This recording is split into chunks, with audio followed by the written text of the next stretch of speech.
Swayam Prabha. Digital India. Educated India.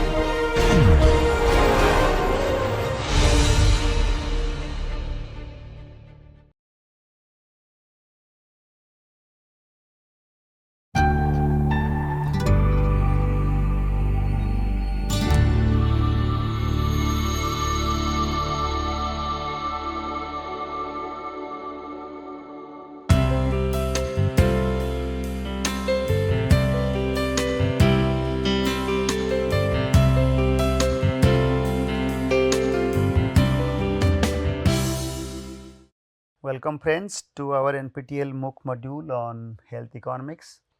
We are at the verge of the last week of the module, and the last week contains public health, its issue, challenges, how to deal for it. Hence, the first lecture of this this week is to explain the or to introduce you about public health.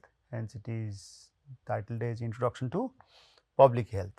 To understand this, we are supposed to deal with the following important aspect, like how to define public health, then what are different health promotions, and what are the different prevention techniques, why prevention is required, then rehabilitation, etc. To define, we need to refer the standard institutional framework of it, that is WHO.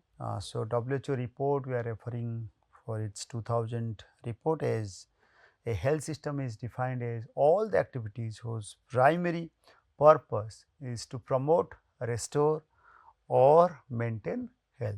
And the primary responsibility of any health system is to protect and improve population health, where the public health is defined as the science and art of avoiding illness, extending life and improving efficiency and well-being of the people via the coordinated community involvements and their actions. This cares for the entire population and their health, and undermines or the curtail the extent of diseases which affect their health. This majorly includes health promotion, prevention and rehabilitation. Hence, we will discuss some of them, starting with health promotion. We need to take some of the systematic efforts which could guide the upliftment of the individual health. Hence, it is a guiding concept that involves the set of activities intended to enhance individual and community well-being. This seeks to increase involvement and control of the individual and the community in their own health. This also acts to follow that adversely affect health, well-being and productive capacities. To improve health, I mean those acts such as to improve health and social welfare, and to reduce specific determinants of disease and risk factors. Setting targets based on the size of the problem, but also the feasibility of successful intervention in a very cost effective way is very important. This is applicable in the community clinics and hospitals and all other service settings. This helps in raising awareness, informing people about their health and lifestyle factors.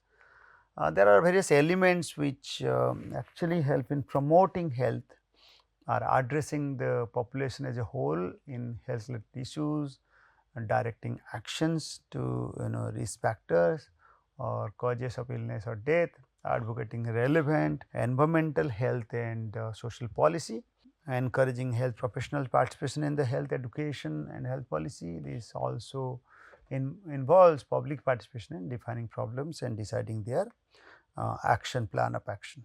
Next aspect of the public health as an introduction is prevention, how we can able to prevent the odds.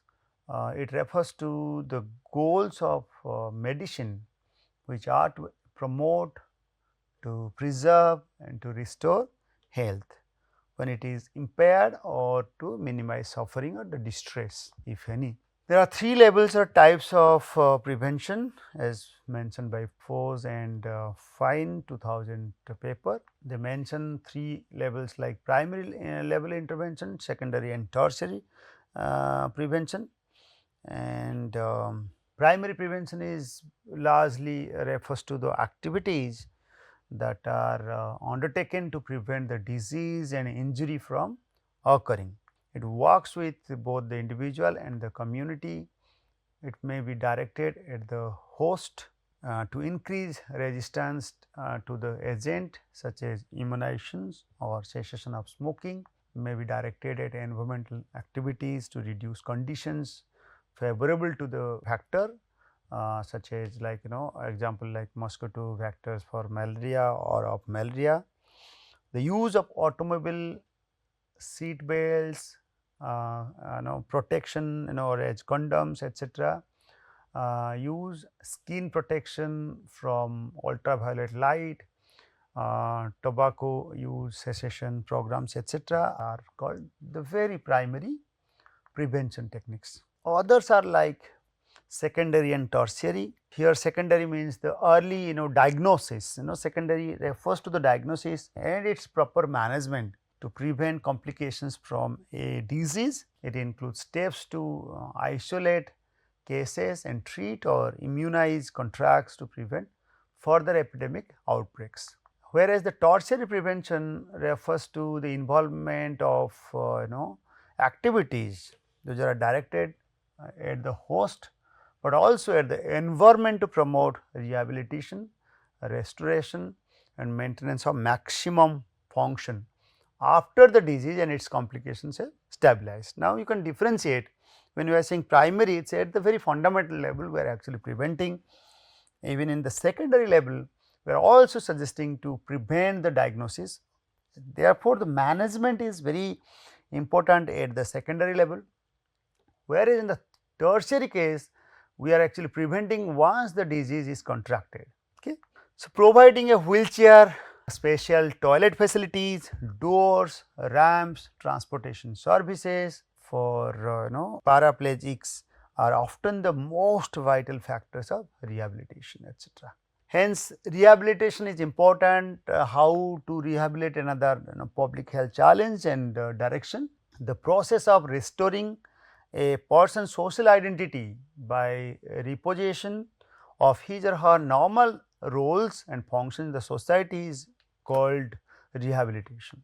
It involves the restoration and maintenance of patient's physical, psychological, social, emotional and vocational abilities. Interventions are directed towards the consequences of disease and injury. It should include conducting a full assessment of people with disability and suitable support systems. Similarly, it also include establishing a clear care plan, providing measures and services to deliver the care plan is equally important. So, under this there are core activities as well like preventing epidemics, protecting the environment, workplace, food and water, promoting healthy behavior, mentioning the health status of the population, mobilizing community action, responding to disasters, assuring the quality, accessibility, accountability of the medical care and reaching to develop new insights and innovative solutions and also leading the development of sound health planning and policy. Nonetheless, the public health strongly requires ethical issues and their challenges. Ethical we mean how the steps which are taken directly or indirectly curtailing the behavior of other entities or the stakeholders. So, the ethical aspects is actually make the program sustainable. The ethical checks, the challenges in the ethical checks, if it is checked very clearly would actually make the program very successful and sustainable. There are economic impacts of the ethical challenges such as public health regulations affect the industries such as like tobacco. If public health aspects are ethically followed very strictly, then tobacco industry might suffer. Those paying for the public health benefits may not necessarily be the beneficiaries. that is regulatory actions for worker safety, raising cost to consumers. People may not be willing to pay cost for benefits that would accrue in the long future, that for example measures to limit global warming, etc. Public health measures and religion or moral aspects, such as some public health measures are not acceptable on religious and moral grounds as well. So, those aspects should also be taken care of while taking some action, like some of the program, if you remember in the 80s about strict family planning program for the families, and there are some mandatory norms followed and that affect some of the religious sentiments. So, should also be taken care of. Similarly, sex education, distribution of contraceptives or condoms to adolescent morals, adolescents, etc., affects the morality as well, and some sort of education and ethical education or related to these may also be taken care of. There are some dilemmas in cost benefit analysis, like the difficulty of valuing life and values to be assigned for the rich versus the poor.